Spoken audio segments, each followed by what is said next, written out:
Hello! Hi! Hi! Ewan ko, sanay na sanay ako sa ganun nung araw eh. Ako nga po pala, sa mga bago lang dito, ako po si Pastor Jojo. Ako po advisor ng kabataan, kaya hindi naman ako isip bata, pero looking young pa rin. I am already 60 years old, senior citizen na rin. Anyway, binanggit ko lang po yun kasi bago ang lahat, gusto ko na munang sabihin na nagpapasalamat po ako sa inyo, Puno, UMC. Kasi makatapos kong dumating dito at yung akin pong karamdaman noon ay natuklasan dito, nung bumalik po ako sa inang komperensya, which is our praise, nagkaroon po ng pagbabago yung pagtanaw ko po sa ministry dahil dito. Dati, tama na sa akin ng 1 taon lang, 2. Pero nung may nga natutunan po ako dito, yung tinatawag na sustaining, loving, kasi no, gusto ko marami akong simbahang mapuntahan. By grace of God, doon po ako inabot ng COVID, kumbaga. And ibig sabihin po nito, I stayed for the first time in my life, nagtagal ako. It's all because of you. Yung pong mga natutunan ko, in-apply ko lang.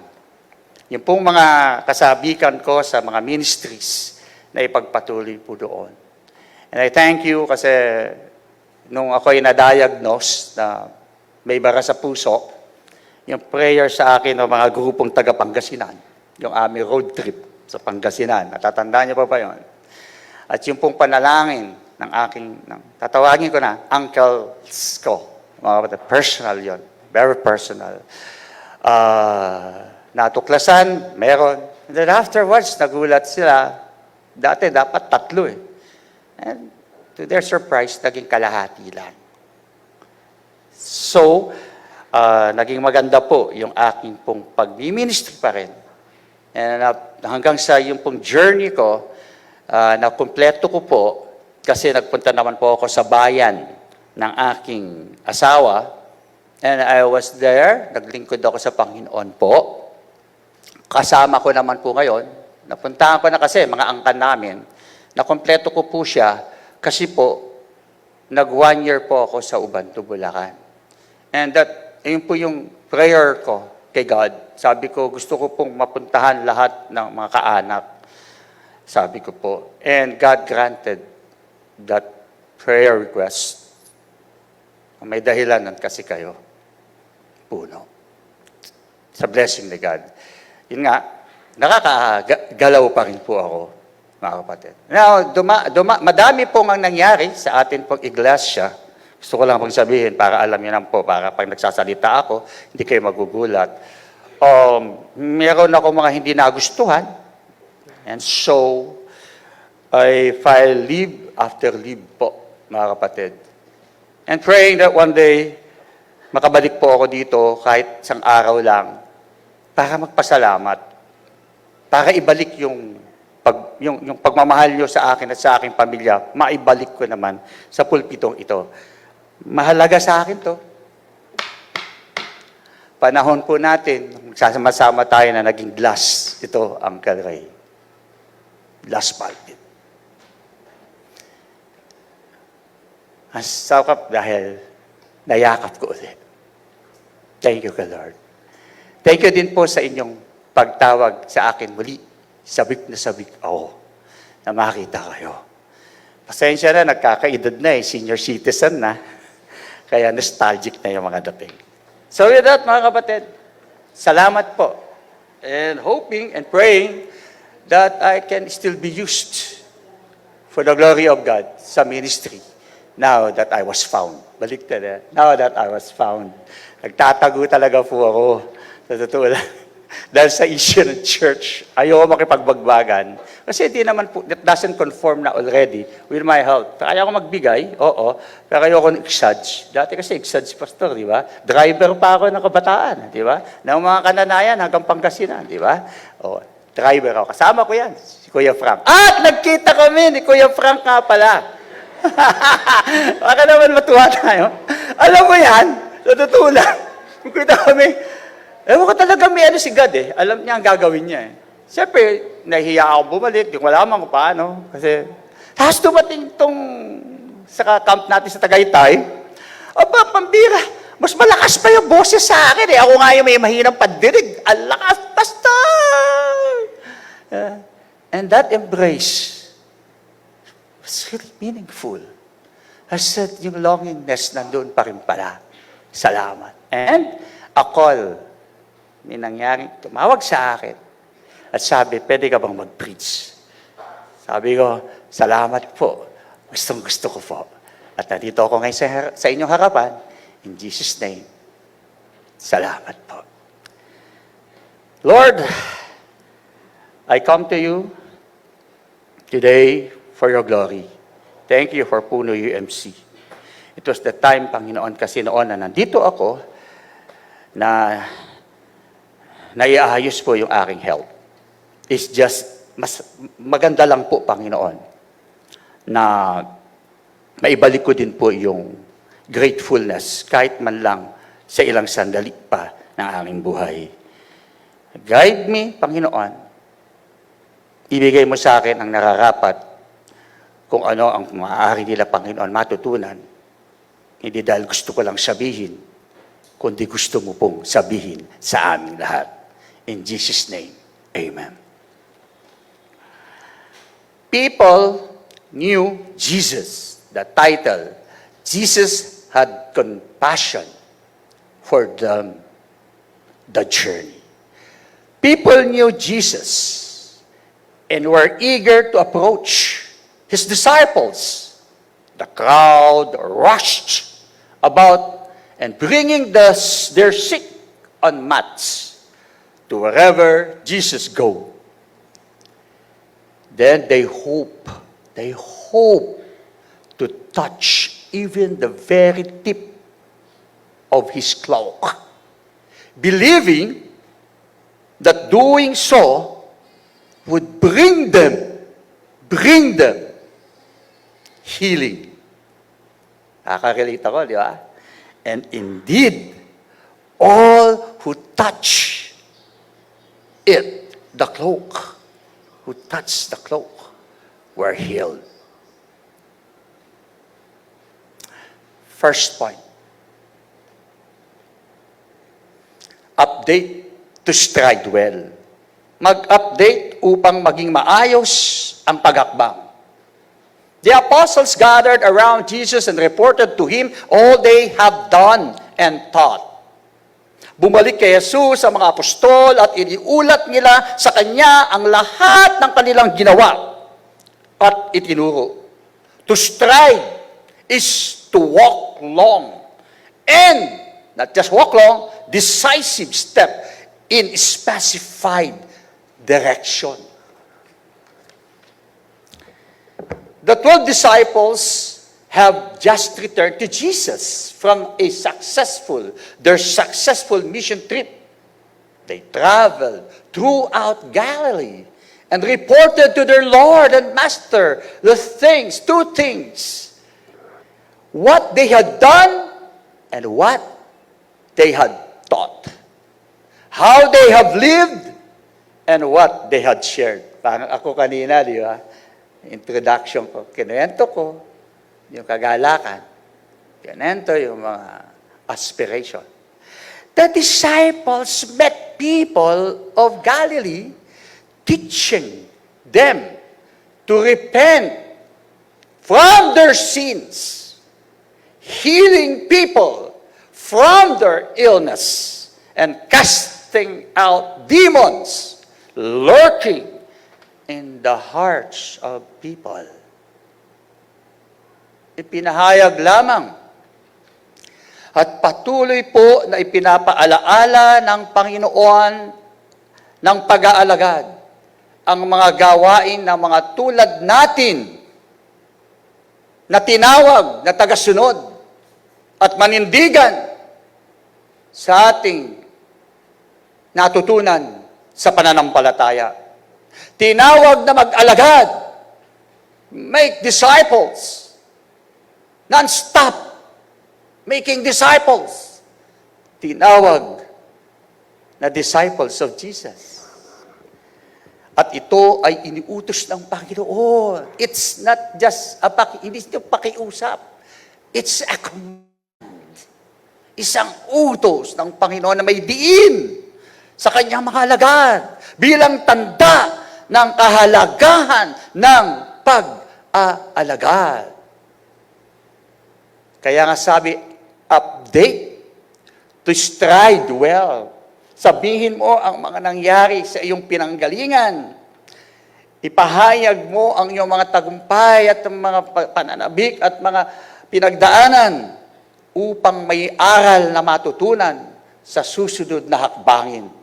The society, remember this, is all greased of the crime of graft and corruption.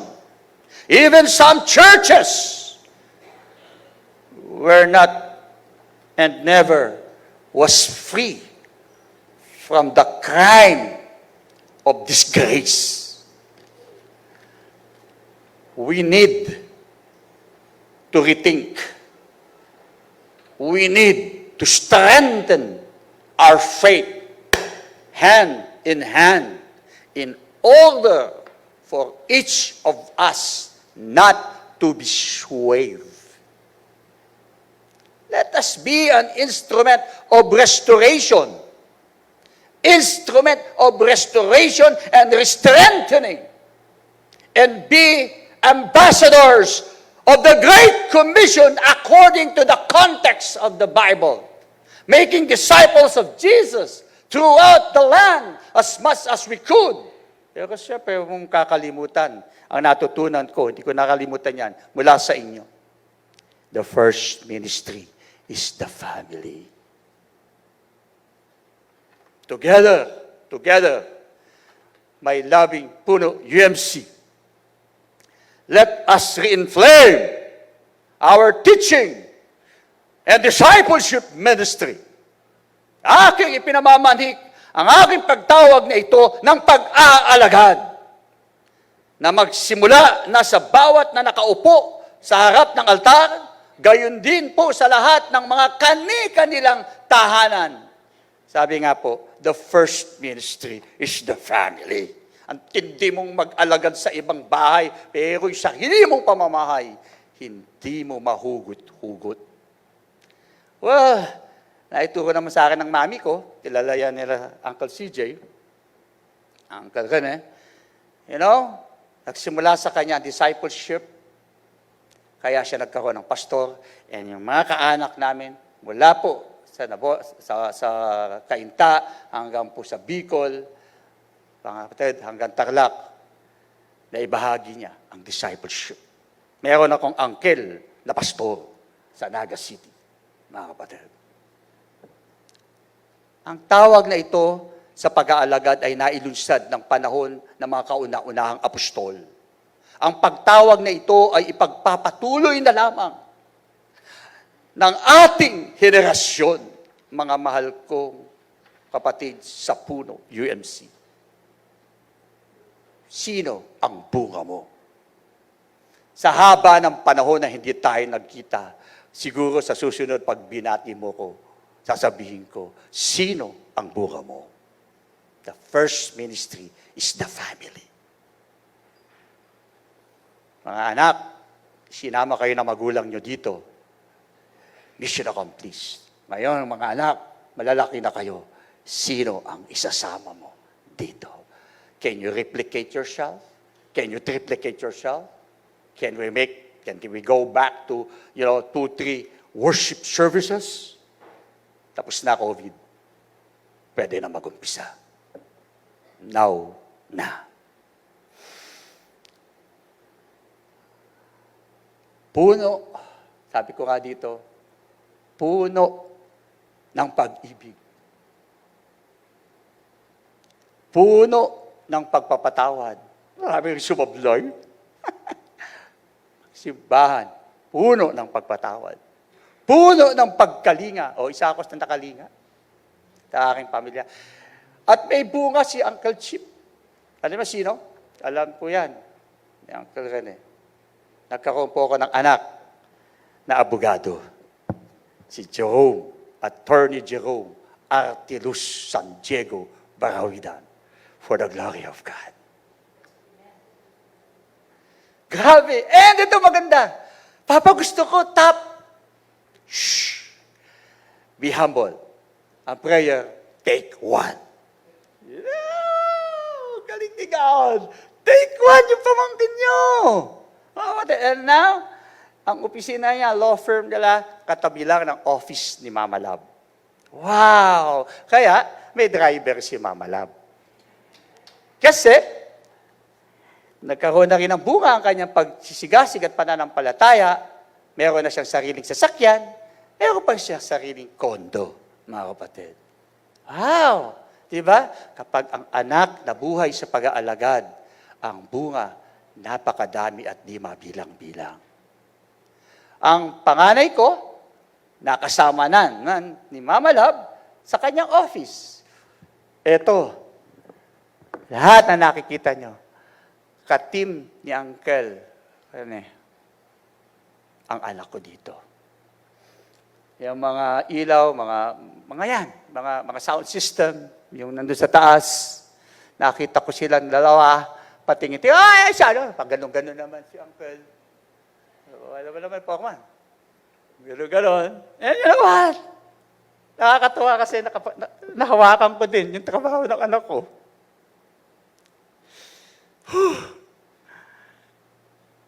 Nakita ko rin, narinig ko rin yung mga tunog. Parang nawala yata yung spotlight na nasisulang siya Uncle CJ. May spotlight pa yan. Ganon talaga. Ganon. Nag-team ang puno, UMC, at ang aking mga anak. And my mother, my wife, ay naging aktibo po siya sa children's ministry at nagpatuloy po ito na 5 taon pa, 7 taon pa sa mga churches po na aking napuntahan.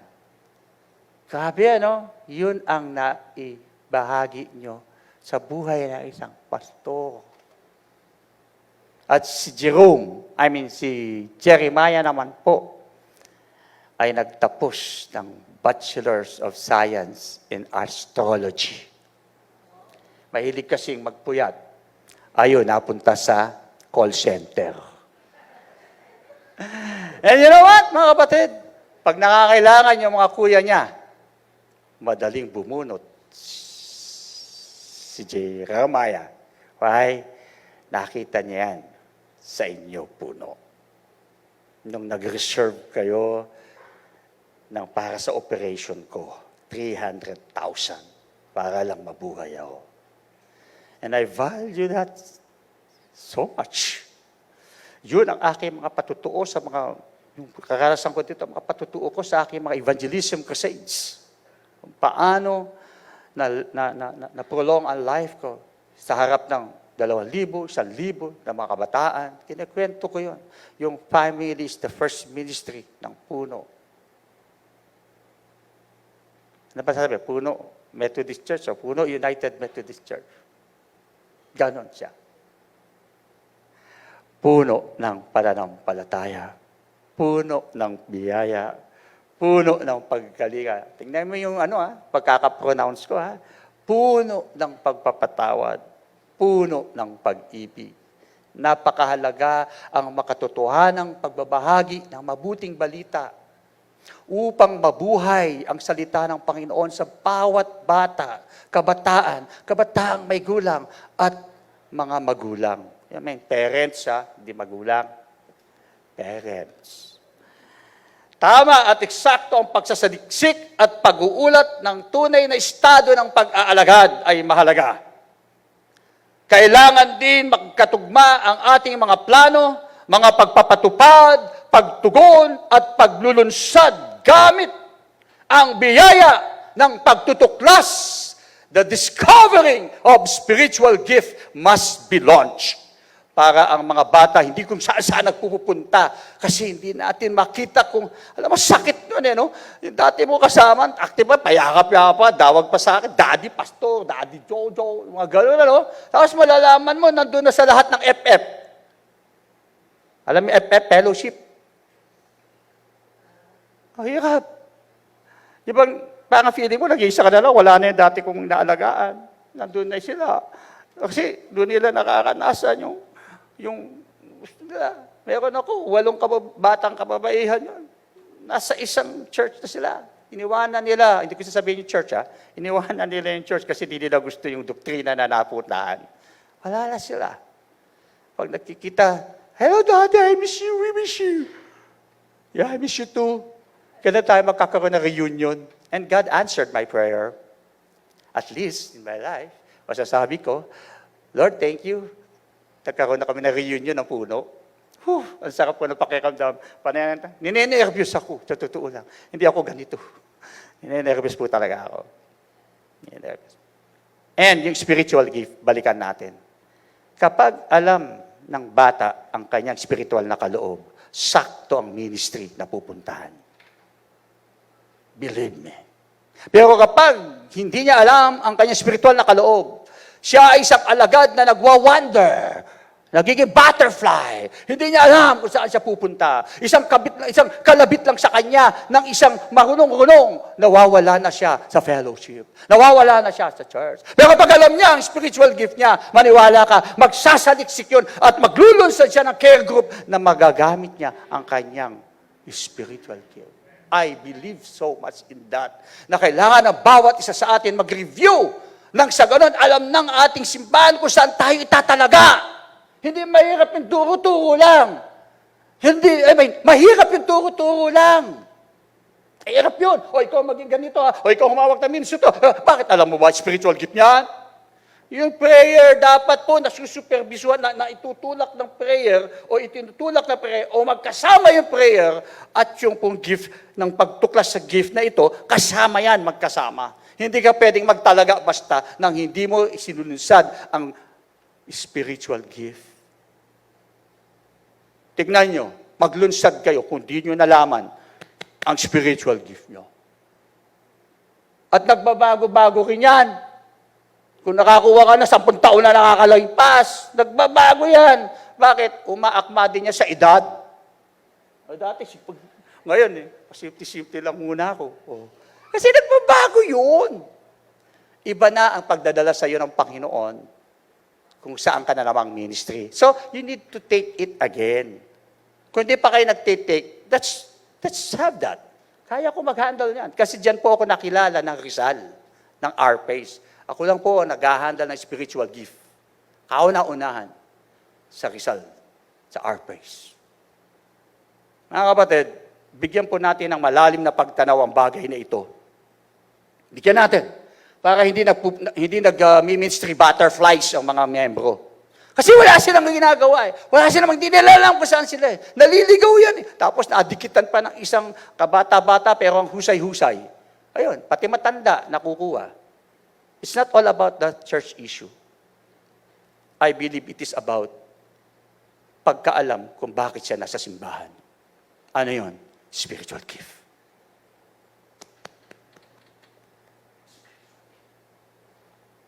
Kaya ko pong malalayo. Doon po ako na-invite madalas to handle spirit. At yung discovering is only one. Knowing lang yun Ang mahalaga yung tinatawag na ating pag-aaral at pagpapatupad. Yun po yun. So, mahirap magtalaga kung hindi mo alam spiritual gift ng tao. Ako, Committee on Nomination and Lay Leadership. Teka muna, bakit kita ilalagay dyan? Magkuha ka muna ng spiritual gift para malaman ko kung yan ang sayo. Yun po yun. Doon mag-uumpisa yung ratsyada. At sa mga simbahan na napuntahan ko, ganun, rumaratsyada po talaga. Walang spiritual jealousy. Kasi alam niya ang spiritual gift niya. Pag hindi alam, may spiritual jealousy yan. Okay. Mga kapatid, Yun po ang mga nakakuha noon, kailangan na mag-undergo. Nakakuha ka na, mag-undergo ka ulit. Huwag mo sabi, alam ko na yan. Nagkakaedad ka, excuse me. Alam ko na yan, uy, may asawa ka na ngayon, excuse me. Nag-iiba kasi ang plano ng Diyos doon sa direction ng buhay. Kapag ito ay naisa katuparan po natin, hindi na mahihirapan ang Committee on Nomination and Laity Development Chairperson sa pagmumungkahi kung sino o pagsusulong kung sino ang nararapat po sa mga ministries ng ating pong simbahan. It is best to be prepared. It is best to be prepared and vigilant what is happening in our church nowadays. Marami na akong mga kasamahan ang wala na. Kasi nga po, sa mga issues. Pero kung alam niya, yung kanyang gift, nalaman nga yung gift niya, di naman ginamit, o doon ginamit sa iba. Malungkot yun. Pero naranasan ko na. Pero isang totoo doon, masaya pa rin ako. Bakit? Nagagamit po siya. Yun nga lang, hindi na sa church ko. Iba pa rin po ang always prepared. First point. First point lang po yun. Wala pa ako sa first point. Ito po yung first point. Introduction lang po, yo. Mabira naman kayo. Tagal natin di nagkita, tapos tapos amin, alis na ako. Teka muna. Hayaan nyo naman na medyo mayakap ko pa naman tagal-tagal konti itong glass pulpit na to. First time ako nakahawak nito. First time kami nagtalaga. Hindi na ako nakapagpagawa pa ng ganito. Kami nakapagpagawa ng ganito. Hindi na. My first and only touch of a glass pulpit sa UMC. And I love it for the glory of God. Dito makikita kung ano suot ko eh. Alam niyo po ba ba't ganito yung suot ko? Sabi, dapat magbarong ka, Papa. Hindi. Gusto ko makita pa nila na pang-youth pa rin ako. Ang kabataan pa rin ang puso ko. So, ito pa rin ako, parang bata pa rin. Maybe I am, nasa katawan ako ng isang may edad, pero ang puso ko is pang kabataan pa rin. Mahilig pa rin ako humilig, mahilig pa rin ako maglambing, mahilig pa rin ako mag-baby talk. Totoo lang. Hindi po yun nawala sa akin. Tuloy natin. So, it is best to be prepared, uulitin ko po, and vigilant. Hanapin nyo, tingnan nyo. Kasi magaling tayo sa ang Metodista, magaling sa pag-check kung sino dumating. Pag napansin mong nawawala na yan, nagiging regular na, tingnan mo din yung mga araw. Tapos sasabihin ko sa iyo kung saan siya napunta. Kasi may mga alam ako na araw na pinupuntahan ng mga simbahan. Alam ko yun. Sabi ko, kausapin na yan. Mabubuking yan. What is happening in our church nowadays could be just a preview of the worst that may come. Worst that may come. Pero kapag nagkakaisa yan, body, heart, mind, soul, spirit, bawal ang iwanan. Bawal ang iwanan. Young people, kayong aalis ha? Bakit? Madami tayong elders. Sino ang mag-aalaga sa kanila? Aalagaan nyo hindi nagtanim sa inyo? Ang alagaan nyo yung nagtanim sa inyo. Puno. UMC. Update to stride is the first point. Let's go to the second point. Come with me. Uy, sarap pala. Come with me. O baliktad, I'll go with you. Come with me. I'll go with you. Sarap, di ba, pakinggan? Come with me, sabi ni Jesus. Opo, obedience.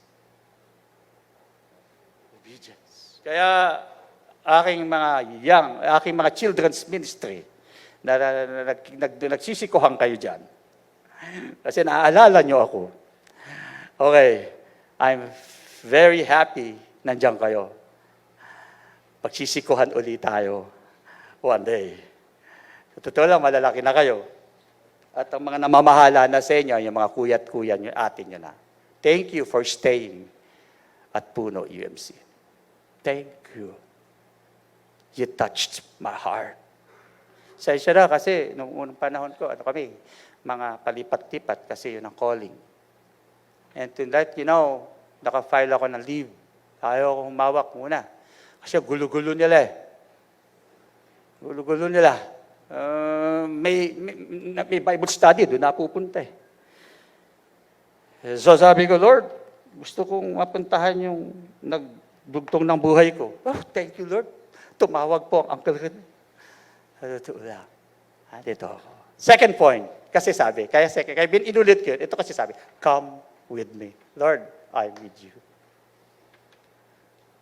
I'm with you.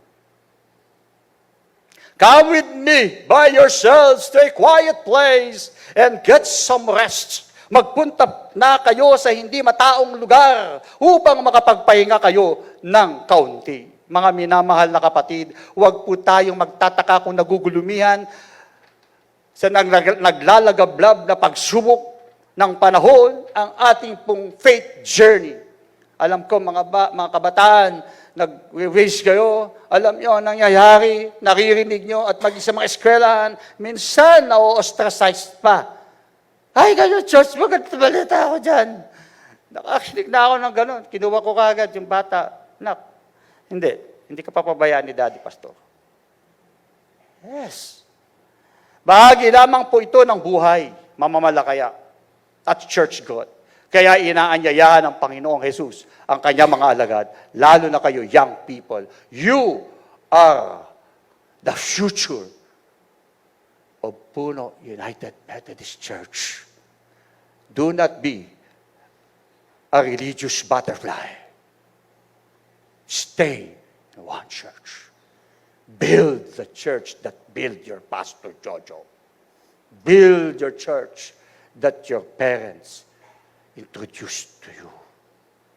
Build your relationship and be good. Bakit? Kasi darating panahon, kayo na ang financier ng simbahan. In Jesus' name. Okay. Mark 6:31. Come with me by yourselves to a quiet place and get some rest. The disciples were extremely tired. They had come forth for the Lord and carried out the Lord's mission. At nang ang mga disciple ay magbalik, sila ay dinubog ng napakaraming tao. Why? Because hindi nila iniwanan si Jesus. Hindi nila iniwanan ang ministry ni Jesus. Hindi nila iniwanan ang ministry. Kung pag-uusapan, hindi nila iniwanan yung church. Na nagturo sa kanila kung ano ibig sabihin ng kaligtasan. No. Kaya naman nagamit sila to the hilt ng Panginoon. Napakaraming tao na hindi nila magawang magbigay ng ulat sa Panginoon. Dahil kasi nag-iba na yung galaw eh. Hindi na nila masumpungan ang makapagpahinga at magnilay-nilay. O ito naman yung mga masisipag na magmamalakaya. God knows best. Kaya nga ang utos niya, kapag nangihina na tayo, pag nag-aaway na yung pamilya dahil yung anak nagpunta na sa iba, inuwanan si lolo. Oh, nakaka-relate kayo ngayon. Kasi meron na kayong mga matatanda, lumuluha na lang. Kasi iniiwanan. Bakit ko kailan matanda sa kainiwan? Unfair. Ba't mo iniwan yung spiritual leader mo? Dahil mas maganda doon, ba't di ka gumawa ng paraan na marinig ka na simbahan at sabihin mo, ito po, baka pwede. At kung wide ang pag-iisip ng council, which I know, dito sa Puno, very wide and deep, kaya natin gumawa ng isang proseso na maiibigan nyo, kabataan. Huwag nyo iiwanan ang matatanda ng bayan na nag-alaga sa Pastor Jojo ninyo. Kaya ako nandito ulit. Huwag na huwag. Walang perpekto sa kanyang mga alagad. Subalit laging nasa kanila ang presensya ni Jesus upang sila'y walang kapagurang gabayan, alalayan, at pagyamanin. Sipin mo, wala kapaguran. The Bible is God talking to man. Basahin mo lang. Isa sa puso, uunawain, hindi siya nangiiwan. Kaso nangyayari, pag natuto na, yung ewaye, at kapunta sa maya, iniwan na. Pati simbahan. Bato-bato sa langit, tamaan sana. Ano gagawin ko? Sugar-coated sermon? Ginagawa ko to sa iba, ba't di ko gagawin sa ilang iglesia ko na nagtumulong sa akin? Di gagawin ko din. An extended and quality time with the Lord is very important. Nasaan na ang inyong mga slap? Nasaan na ang inyong mga devotion notebooks? Ito, devotion notebook to actually. Nandito. Devotion notebook. Pag nakita mo, nandiyan yung mga reflections. Bring back the passion. Bring back the love, the energy, the joy. Ibalik natin yun. Pag masaya kayo, mga bata, masaya kaming matatanda. O, sali na ako doon. Senior citizen na ako eh. Kasama. Masaya kami matatanda. We disciples had bodies that naturally require some rest. Some relief from pressures, from labor. Totoo din naman to. So we need to an extended and quality time with Jesus, our master discipler, in prayers and thought, through reading the study of the study on the longer reflection, and please be in a care group, be in a Bible study, be in a ministry. Huwag mong hayaan na kainin ka ng mga sitwasyon dahil wala kang ministry. Ang nakakain dyan, yung walang ministry. At makadaragdag ng tulong sa atin ang pagsasatupad ng pagkakaroon. Uulitin ko ng partner in prayer ang bawat isa sa atin. Or should I say, kung may maalab tayong discipler relationship, makakabuti po yun. Ang mga matatalas ay may kalakasan at may kalakasan ay patuloy na gagabay sa mga nanlulupaypay at naghahanap ng kalakasan, kaayusan sa naghahanap ng kapayapaan. Jesus comforts his disciple. In John 14:1, he said, "Do not let your hearts be troubled. You believe in God, believe also in me." Because you believe in Jesus, namamanhik na ako, believe in the sermon. That there's a God that will take good care of our church. God already installed leaders, able leaders, intelligent leaders, and leaders with passion and compassion. Hintayin nyo lang, huwag mainip. Puno Methodist Church, young and old, let us be prepared and be vigilant. What is at hand, ito na, what is at hand is only a preview of the worst that may come. So, strengthen your relationship with one another as co-disciples of Puno United Methodist Church. Third point, and last, let us keep sight of people. Okay? Let us keep sight of people, mga kapatid.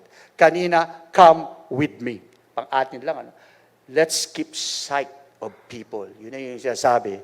And let us consider how we may spar one another. Kung ano makapagpapalakas on towards love and good deeds. Not giving up meeting together, as some are in the habit of doing so. Kung kailan nagkaedad sa kainiwan, ang may edad ng nagkaedad. But encouraging one another, and all the more as you see the day approaching. Sarap ng feeling, ano? Salamat po sa invitation. Nayakap ko na po yung mga may edad natin, nakapagmano na po ako. Hello po, tita, tito. Yung kasama ko sa Pangasinan, hello kayo, kumusta na kayo lahat? Andito na po ako. Sa totoo lang, namiss ko kayo. Pangkasinan ulit tayo. Sikapin din natin ang gisingin po, ang damdamin ng bawat isa. In love and truth and in faith. Yun yan, ha? In love, ha? Take note, ha? Pukawin ang damdamin ng bawat isa in love. Yung maramdaman niya, love ka ng puno. Love ka namin. I experience it. My family is still experiencing it. Yung mahal ka ng puno. Just imagine, ang bunga attorney. Ang bunga bisor. It's just loving it. Pray for one another. Lagi magpanalangin. Gusto ko yung araw. Kahit naman, gabing-gabi na. Dito, nagpe-prayer partner. Wind watch ba? Tawag natin. Wind watch. Wow! Ang sarap. Sarap. Nakakamiss. Oh, di ba? Wind watch! Study the scripture more often, kaya tayo may slap pa rin. Laging magnilay-lilay. Now, dala ko ba, love?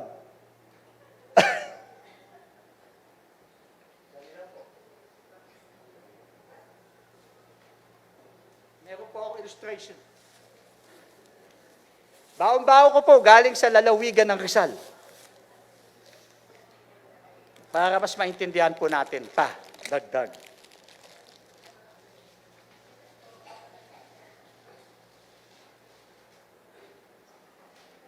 Huwag po kayong mag-alala.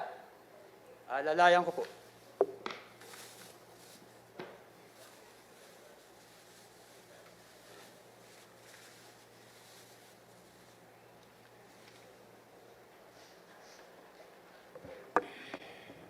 Okay? Ano tayo? When Jesus landed and saw a large crowd, He had compassion on them. Kapag ba malungkot si tatay at si nanay kasi wala yung anak niya, hindi ka ba nalulungkot? Kabataan. Para sa inyo to. Yung nanay-nanayan mo, meron kang kasama sa ministry mo. Iniwanan ang nanay mo nung kasama mo sa ministry nagpunta sa iba. Nasaan yung compassion? Kung kailan matanda na, saka iniwan. Nasaan yung compassion? Kung kailan malilibutin na, saka nag-iisa. Nasaan yung compassion? When Jesus landed and saw a large crowd, He had compassion. Bakit mo iniwan yung matatanda? Ako, bumabalik-balik ko sa mga matatanda. Kasi I believe, ang panalangin ng mga yan, ng ating mga elders, kapatid, is powerful. Because they were like sheep without shepherd. So He began teaching many things to them. Ano ginawa ni Jesus? Now, let me end the message nga using these two illustrations.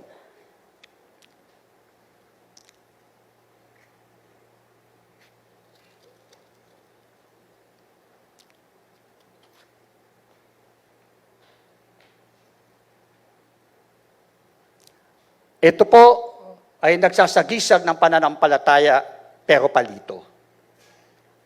Palitong pananampalataya.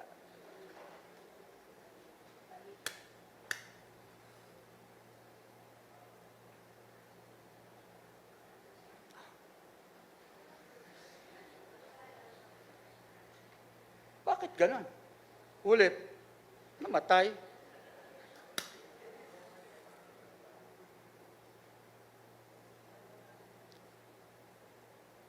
Madali naman manghina. Lalakas ako na lang po.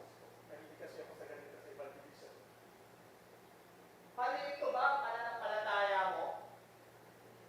Palito ka ba? Masipag ka lang pag may mga okasyon. Pero pag may pagawain, nawawala. May faith ka nga. Palito naman. Ganun ba tayo?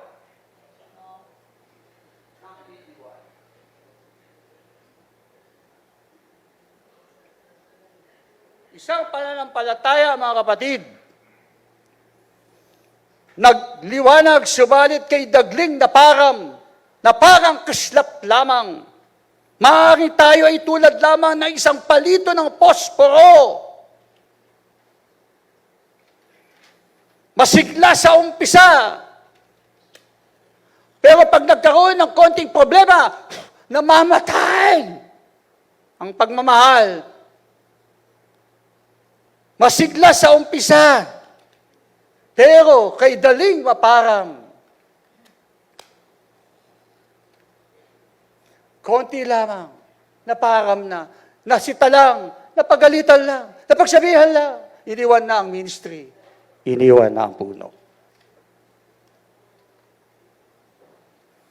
Kay daling maparam, ang ningas, isang ihip lang ng pagsubok, nawawalan na agad ng pag-asa.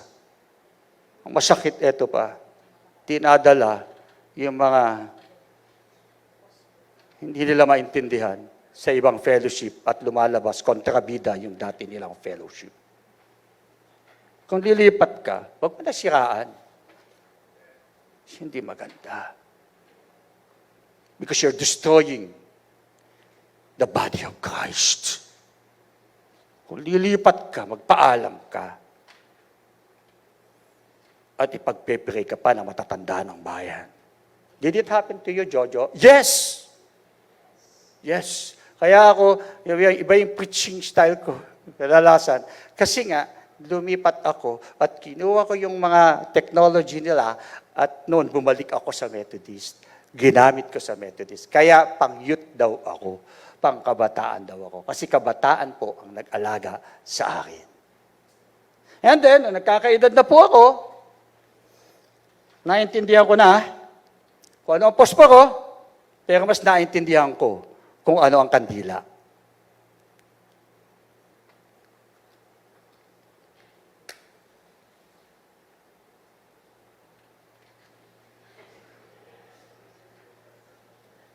Ano? Bakit tayo matapos?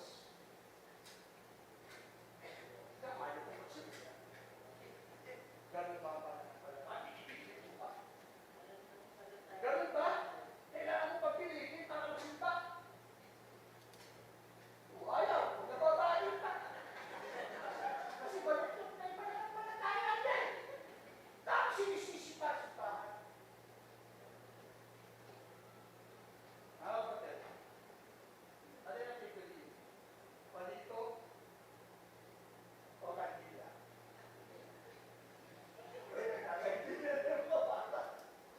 Ano ang pipiliin niyo? Palito sa dilim? O isang kandila sa dilim? Yung palito sa dilim, magdidilim din. Meron pa isa, sige.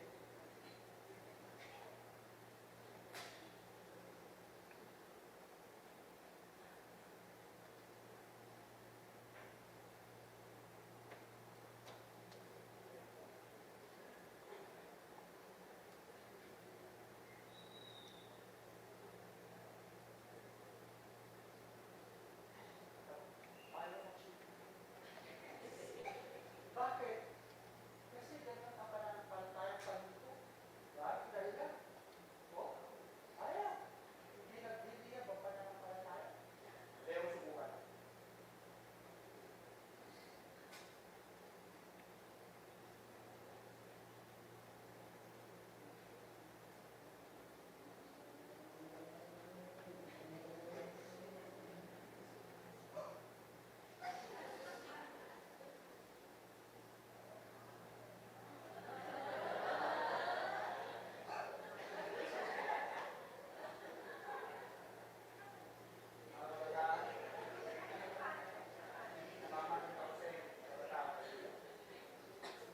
Magpapay tayo ng pananampalataya sa tulad ng kanila.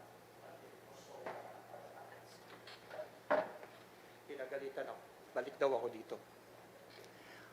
Mga kabataan, huwag posporong pananampalataya. Kandila. It's better to light. Di ba? Yung kanta natin. Just one little candle than to stumble in the dark. Di ba?